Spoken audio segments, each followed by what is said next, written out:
machine de guerre, mais la souffrance lui a enseigné la sagesse.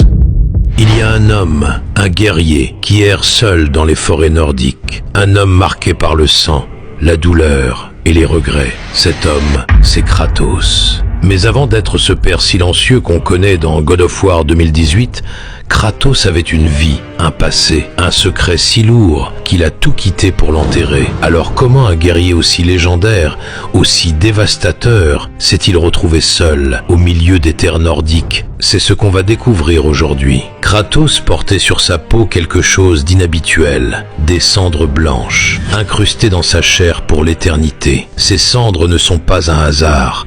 Elles sont le symbole de sa douleur la plus profonde, le rappel permanent de ce qu'il a perdu, de ce qu'il a fait. Un fardeau qu'il porte sur lui chaque jour, chaque nuit, sans pouvoir l'effacer. Après des années de guerre, de sang et de destruction, Kratos a pris une décision que personne n'aurait pu anticiper. Il a fui, non pas par lâcheté, mais parce qu'il voulait rompre le cycle, briser cette malédiction qui faisait de lui une machine à détruire tout ce qu'il touchait. Il voulait changer, devenir autre chose, quelqu'un de différent. Il a alors traversé des terres inconnues, jusqu'à atteindre le royaume nordique, un endroit où personne ne le connaissait, où son nom ne voulait rien dire. Pour la première fois de sa vie, Kratos était anonyme, libre, et c'est là qu'il rencontre Faye, une femme énigmatique, silencieuse, aussi forte qu'elle était mystérieuse. Mais voilà ce qui est troublant. Faye n'était pas une femme ordinaire, elle connaissait Kratos, pas l'homme qu'il était devenu, mais celui qu'il avait été. Elle savait exactement qui elle choisissait comme compagnon, et elle l'a choisi quand même.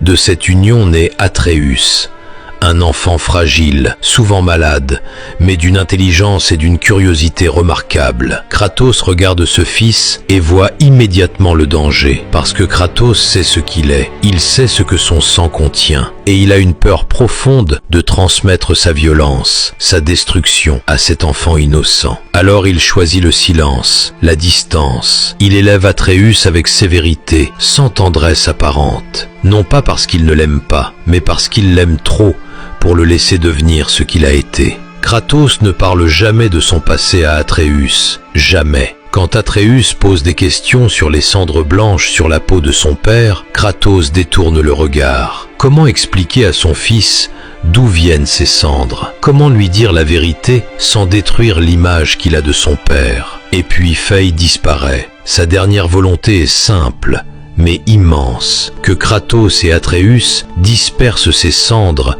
au sommet de la montagne la plus haute des 9 royaumes. Un dernier voyage, un